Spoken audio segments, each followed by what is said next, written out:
the results are in, Donald Trump will be the next US president. Joining me now to answer your questions in three key areas are Julia Gilad, Associate Director of the US Immigration Policy Programme, also Francesco Trebi, Professor of Business and Public Policy at the University of California, and Julie Rovner from KFF Health News. Welcome to all of you. Let's get straight to the questions. Francesco, first of all, to you, a question from John in Bristol. What will a Trump presidency mean in terms of increased tariffs?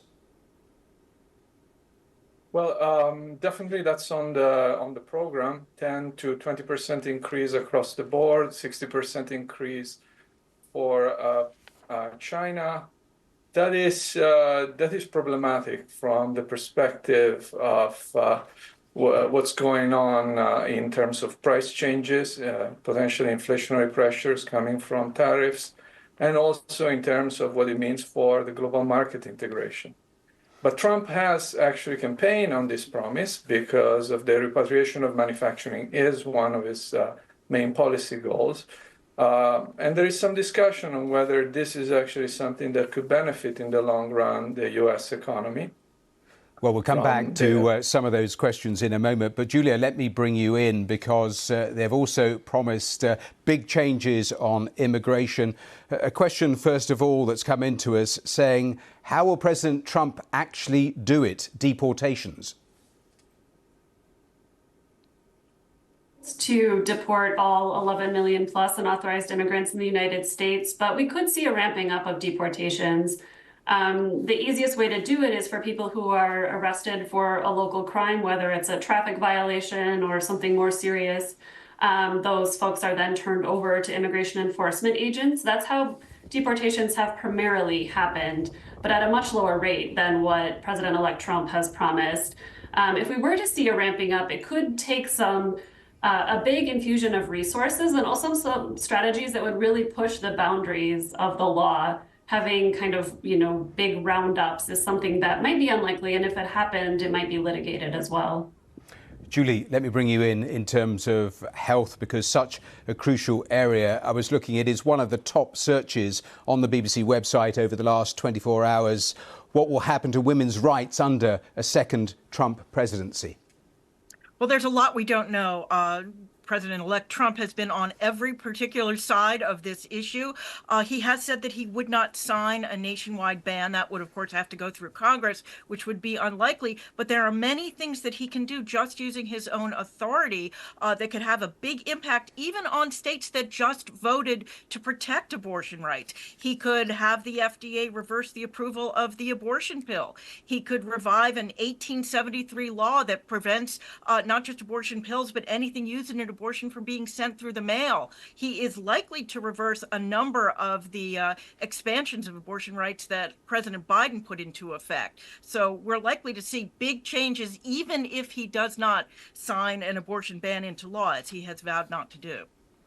Francesco, let me bring you back in because we had a question from Aidan in Durham about the illegal immigrants and tariffs. He is asking whether if we did introduce tariffs, it would actually put up prices in other countries like the UK. Yes, that's probably likely, I have to say. Through various channels, one of them could be retaliatory tariffs from Europe, China, and that would push prices higher throughout Europe, in the UK as well.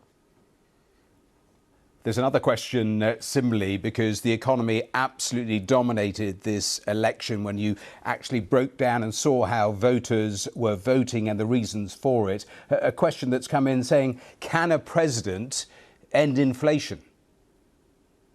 Well, the president doesn't control that. The central bank controls the levers of action on that. And you've seen it in the United States, in the UK. Just now they are cutting rates, but from February 2022 to August 2023, rates went up 5%. So it's kind of 5 percentage points. So it's incredibly costly to borrow if you want to buy a car, if you want to buy a durable good, if you want to buy a house. So that has been felt by voters, and they punish incumbents for that. A question to Julia on immigration, and it is a pretty simple question. Did Kamala Harris lose the presidency on the issue of immigration? What's your thought on that? As you all were just discussing, I think the economy loomed very large in this election. People are upset that prices are higher. They're upset that they don't feel that their quality of life is the same as it was before the inflation that came after the COVID-19 pandemic. But I do think that immigration was also on the top of many voters' minds. We've seen a lot of people come to the United States across the border without authorization in recent years. And American voters really don't like seeing that disorder. They like immigrants. They have immigrants in their communities that they like and support, and they say they support a path to citizenship for unauthorized immigrants, but they don't like to see the disorder of people coming to the border in large numbers without permission. And they also don't like to see the costs in their local communities of large numbers of migrants showing up and needing help with housing, increasing costs at local schools and things like that. So I don't think it was a primary driving force, but it was a big force in this election. Julia, a supplementary question, because if we get a large-scale deportation as promised, what does that do to the American economy and the hit to the American economy, do you think? Unauthorized immigrants are a big part of our workforce in the United States, especially when you're looking at sectors like agriculture, like food processing, like construction, like building maintenance and cleaning. If we really were to see massive removals of unauthorized immigrants, that would really affect sectors of our economy and maybe our food security. And I also think that it can have spillover effects for U.S. workers as well. If companies have to scale down their operations because they're losing workers or they're not able to bring in workers that they need, that can cause them to contract overall, and that hurts the opportunities for U.S.-born workers as well. Julie, let me ask you a question, because we know that Donald Trump is looking at various people to appoint in his new administration. Robert Kennedy Jr. is one name being talked about related to health. Just take me through the principal concerns there are with an appointment like that if it was to happen. Well, Robert F. Kennedy Jr. is clearly going to be a part of this administration. In what position, we are not sure, but both President-elect Trump and Kennedy himself have talked about this, and there is concern. He's a vaccine skeptic. He wants to take fluoride out of the water supply. He also wants to take people in the FDA and the Food and Drug Administration basically shut down big parts of it. It's interesting because most of the Trump agenda is going to be very anti-regulatory. They want to stop regulations. RFK wants to get people who regulate their own industries out of regulatory work and bring in others. So they're sort of fighting at odds. And I have many friends, I live in an area with the National Institutes of Health and the FDA, and scientists and career workers at these agencies are really concerned about what could happen. Well, tell me more about those conversations, because I was going to ask you exactly that. When you talk to doctors, when you talk to scientists, what do they think could be the potential impacts here if they were to go ahead with some of those things that you were talking about? Well, of course, Donald Trump has talked about, stripping all of the agencies, including the health agencies, of anyone who is not, quote unquote, loyal to him. Scientists who have worked through Republican and Democratic administrations, they don't get paid a lot of money. Most of them could make more in the private sector. And I'm already hearing people talking about trying to find other jobs or perhaps leaving the area. So you could end up with big brain drains in some of these really key industries that, where the United States leads the world, like National Institutes of Health. Julia, let me bring you back in, because we've heard that Donald Trump has spoken to the Mexican president. In terms of that wall that we heard so much about last time around, what do you think is likely to happen to that in a second term? We did see a lot of construction of very tall border fencing during the Trump administration. There already were hundreds of miles of fencing along the border, but the Trump administration either fortified or expanded where that fencing was. I think we'll continue to see that construction, but we didn't hear as much about the wall in this campaign as we did in the prior campaign. So I don't know if that will be as big of a priority as some of the other immigration priorities that we've heard about. Francesco, back to the economy, because Donald Trump has said that the tariffs he is talking about can help pay for big tax cuts for US workers and businesses. Is he right about that? Is that a formula that potentially could work? According to the Congressional Budget Office, no. Tariffs are going to bring in revenues, but not enough to cover even the previous tax cut. Think about it as about 8% of what the total income, personal income tax revenues for the next 10 years are. So it covers a small part of it, but not huge tax cuts. And that could add to the deficit and also to the public debt and increase interest rates. Julie, let's return to one of the campaign issues, because Donald Trump hit back towards the end of the campaign against Kamala Harris for saying that he wanted to end the Affordable Care Act. What does a future Trump presidency look like when it comes for broader health care? Well, one thing we know is that the expanded subsidies that were put in during the pandemic that enabled about 9 million more people to be able to afford insurance, those expire at the end of 2025. And Republicans in Congress have shown not very much enthusiasm for continuing those. So it's likely that those will go away. So even without a quote unquote repeal of the Affordable Care Act, you could see the number of people who are in that program go down dramatically. You know, this has been a problem for Trump all along. He wants to improve the healthcare system. We've never really seen a Republican plan, a plan from Trump or really any of the Republicans on Capitol Hill as to what they would do instead. Let me bring Julia back in, because in terms of when you talk to experts about any sort of plan around deportations, they always point to huge legal and logistical challenges. Do you think it can work in the short term? I think there are a few different scenarios of what so-called mass deportation could look like. One of them could be quite by the books, and in that case, I think we'll see numbers that are sort of in line with historic deportation numbers. But we could see a future Trump administration really push the boundaries on deportation. So there is a process where people can be removed from the United States without a hearing in immigration courts. Our immigration courts have massive backlogs, so that's a big barrier to deporting people. You're only supposed to use this process for people who have been in the US less than 2 years to avoid the courts. But if people can't prove that they've been in the US longer than 2 years because they're not carrying the paperwork on them and they don't have a lawyer's phone number in their pocket, they might be removed erroneously under an expanded use of this policy. So we could see lots of situations where there isn't really due process and people don't have time to exert their rights under the law. That could be a way to do mass deportations. We could also see, using military resources, using state national guards, especially in red states where they're eager to help with mass deportation. Many of those efforts might be litigated, but it could take time for that litigation to play out, and we don't know how the courts would respond. So we could see a sort of back and forth process where the Trump administration tries new things to speed up deportations. Maybe sometimes the courts block them and maybe sometimes they don't, if they really want to invest a lot of resources in mass deportation. Just to follow up on that, last time around we saw those horrific pictures of people, families, children in cages. Is there the potential for a return of that? That was the one policy where there was such a big public outcry that the Trump administration, without any court intervention, ended the policy on its own.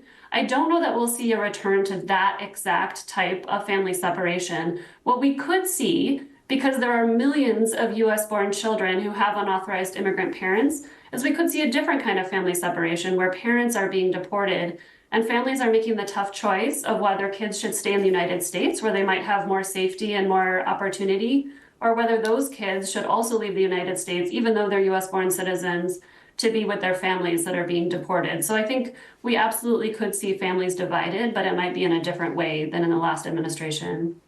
Julie, let me bring you back in, because a question from Rita in Dallas, who says she has concerns over US healthcare, saying no one is mentioning, for example, that Donald Trump made a total mess of dealing with the pandemic. In terms of what you anticipate going forward, given what you've seen before, give me your thoughts.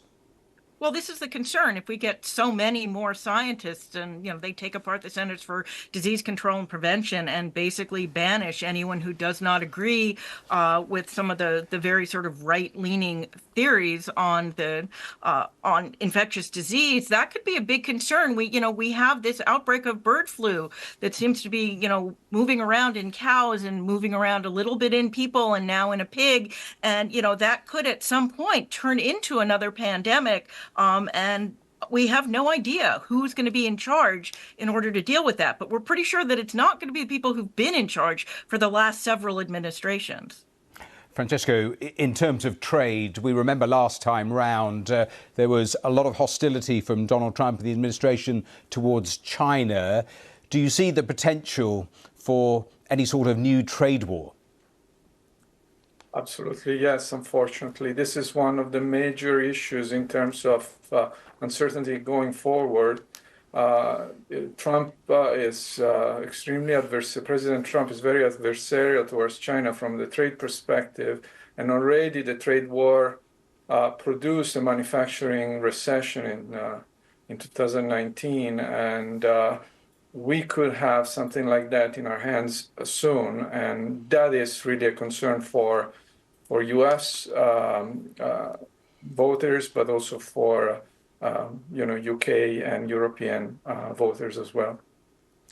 Now, during the campaign, Francesco, we heard all sorts of claims. At one stage, we heard Donald Trump talking about the potential of zero income tax. There's a lot of talk about cuts, perhaps, for the richest in society. What do you think are the likely avenues that Donald Trump is going to pursue? Well, definitely tax cuts and tariffs are the ones on the agenda, and it seems that both could be potentially growth enhancing in some dimension and growth diminishing in others. I would say that looking forward, we need to look at capital investments and see if that is really responding to fiscal policy. And if you start seeing that and productivity going up, maybe President Trump is right in this particular type of fiscal policy that he's going to pursue. Julia, on immigration, one of the things being talked about is the children of undocumented migrants. At the moment, if you're born in the US, you get American citizenship, and talk about whether that could be changed. If it was changed, what is the likely impact of that? So changing that would require an amendment to the Constitution by most lawyers' analysis. I know that there are some folks who think that this could be done without amending the Constitution, but this, would be a big legal battle ahead. If birthright citizenship were to end in the United States, we're talking about a really fast expansion of our unauthorized immigrant population, because our, around 11 million unauthorized immigrants are having children. If those children are also unauthorized immigrants and their children would also be unauthorized immigrants, we have a growing pool of people in the United States who don't have full rights, full membership, the ability to vote, don't have a real say in our governance. I think there are a lot of challenges to our country if that were to happen. We're getting to the end of this section, so let me ask you all a similar type of question. Julie, in terms of some of the issues you were talking around health and those changes that could come in if we see RFK Jr. installed in the health department and the worries about that, how quickly could we see an impact in the things that you're talking about potentially here? In a lot of these things, we could see a very fast impact, because many of these things can be done either using the president's own executive power or agency power. We have to remember that President Trump in his first term liked to blow through guardrails. And, often opponents would go to court, and sometimes the courts would agree with him. But now he has control over a lot of the courts, too. So he could do a number of these things fairly quickly.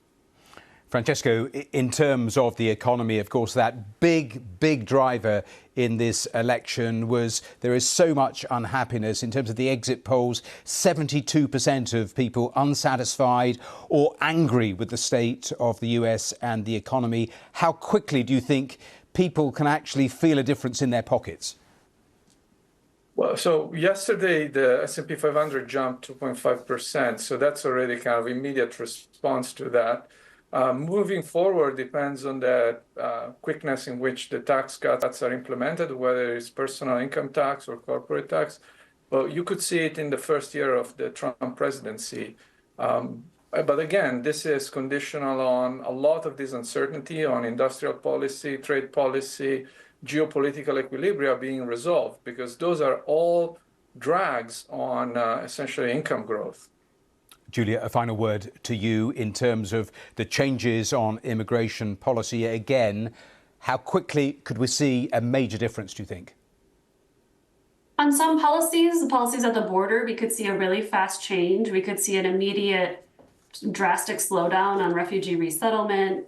I think, if there is going to be mass deportation, it would take a while to find the resources, to find the authorities to figure that out. I think that would be something that would ramp up over time, but the fear might set in immediately. I think the bluster and the noise around it is going to be loud and immediate, and that could cause a lot of families to be afraid and to hunker down and, not want to interact with government authorities, with schools. So even without real big, fast increase in deportations, we could see a big impact anyway.